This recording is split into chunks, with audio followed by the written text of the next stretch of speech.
Nah, sekarang kita tengok dulu, kok bisa sih ya kita itu jatuh pada insecurity tadi.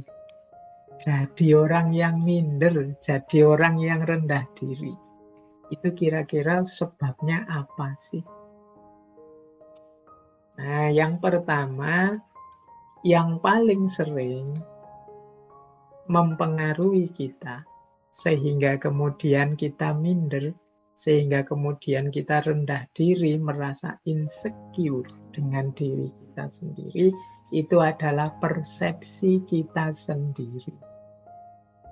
Jadi cara berpikir kita sendiri, cara kita mempersepsi diri kita, menganggap diri kita. Bahkan mungkin orang lain tidak menganggap kita begitu. Kita saja yang menganggap diri kita serendah itu. Seperti quotes yang kita bahas minggu lalu ya, kalau kita saja menghargai diri kita serendah itu, bagaimana orang bisa menghargai kita tinggi? Ibaratnya orang jualan, itu kan kita sudah menjual diri kita sangat murah, menampilkan, menunjukkan harga kita itu sangat murah, sangat rendah. Ya pasti saja, tidak mungkin orang nawar seandainya ini jual beli ya. Orang berinteraksi nawar itu terus di atasnya. Kalau dari kita sendiri sudah rendah, ya orang bahkan bisa lebih rendah dari itu. Nah, ini kan kalau di minggu lalu ketika kita bahas people pleaser. Nah, persepsi orang-orang yang insecure ini terhadap dirinya juga begitu. Dia tidak memahami, mengakui, apalagi mensyukuri bahwa dalam dirinya itu banyak sekali keistimewaan-keistimewaan. Dalam diri kita itu banyak sekali potensi-potensi untuk bisa kita hidupkan. Kita terlanjur menganggap diri kita rendah, akhirnya ya kita tidak ngapa-ngapain. Atau kadang-kadang standar yang kita ikuti. Jadi salah standar. Misalnya ya, hari ini kan kayak tadi banyak orang operasi plastik misalnya. Standarnya mana? Itu kan terus orang milih, ada yang milih standar gaya Korea mungkin, atau milih standar gaya Barat. Nah, ini namanya standar. Nah, ketika standar, saya tidak tahu apakah memang cantik itu harus versi Korea, ataukah gagah itu versi Barat, yang seperti apa.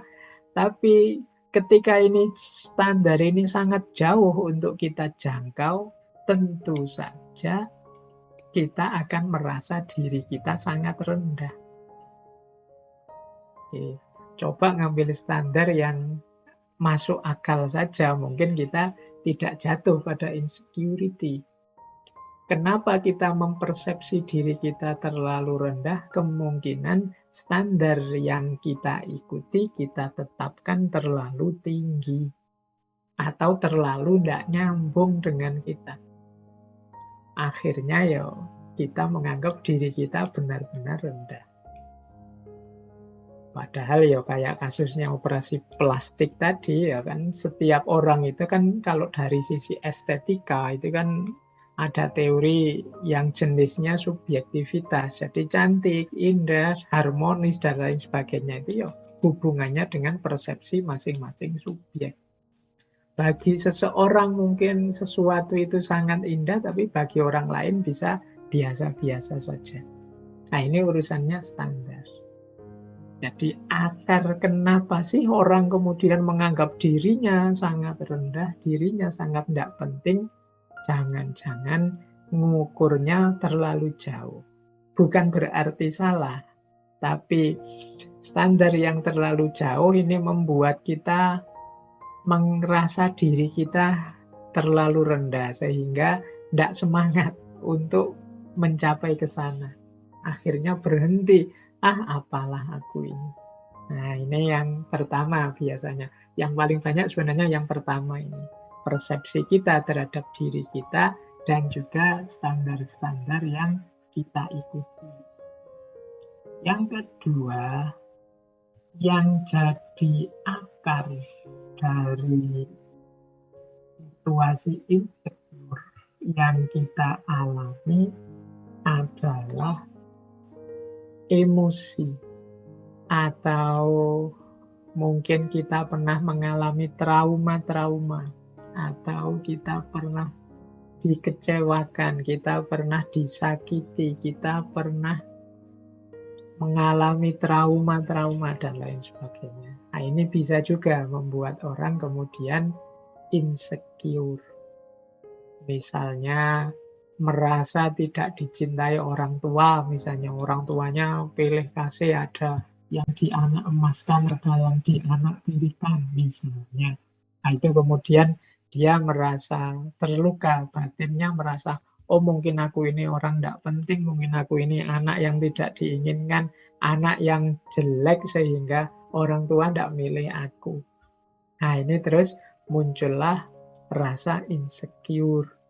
Mungkin kita pernah ditinggal orang yang kita cintai, ditolak orang yang kita cintai, kita sudah tekad-tekadan nembak kok ya ditolak.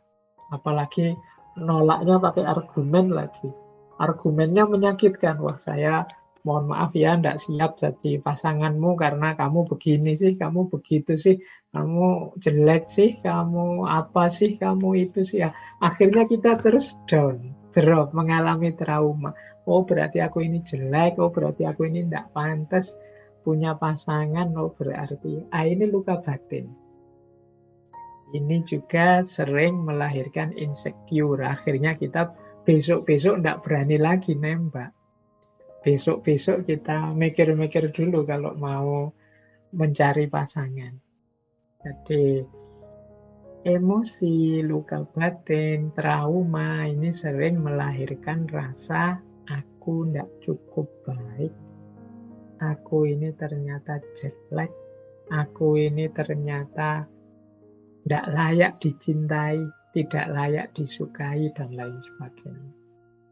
Apalagi kalau ini kemudian dihubungkan dengan yang lebih besar, misalnya orang salah persepsi memahami takdir misalnya. Selama ini kan kita selalu, kalau ada orang mengalami musibah itu kita yang nuding bahwa wah kamu itu banyak dosa, makanya oleh Allah diberi azab. Ini kan nunjuk keluar. Ada yang lebih ngeri lagi, yang ditunjuk dirinya sendiri terus. Wah, ini kok ngalami bencana ya, jangan-jangan bencana ini gara-gara dosaku. Jangan-jangan bencana ini gara-gara kelakuanku. Jangan-jangan bencana ini gara-gara kesalahan-kesalahanku selama ini. Akhirnya dia begitu marah, begitu kecewanya dengan dirinya. Nah, ini juga jenis emosi. Jadi, orang tidak nyaman dan tidak aman terhadap dirinya itu bisa karena persepsi, bisa karena emosi. Jadi kalau persepsi tadi ya pikiran-pikiran kita sendiri. Kalau emosi itu muncul dari trauma-trauma, luka-luka batin yang selama ini mungkin kita alami. Ada kalanya juga karena lingkungan, pengalaman sehari-hari. Mungkin kita nasibnya tidak terlalu bagus, kita punya lingkungan yang tidak sehat. Misalnya lingkungan yang selalu mengecilkan kita, lingkungan yang tidak menganggap kita, lingkungan yang tidak menghitung keberadaan kita. Nah, ini juga membuat kita terus jadi minder, merasa kecil. Sejak kecil misalnya, kalau kita usul selalu dibantah, selalu ditolak. Sejak kecil misalnya kalau kita melakukan sesuatu selalu ditertawakan, tidak pernah dihargai. Nah, ini juga jadi akar munculnya insecurity. Jadi lingkungan sekeliling itu bisa membentuk pola pikir aku ini rendah, aku ini lemah, aku ini inferior. Nah, selain pengalaman dan lingkungan, ada pula pop culture atau tren. Nah, kalau ini budaya pop atau tren-tren yang beredar di sekeliling kita.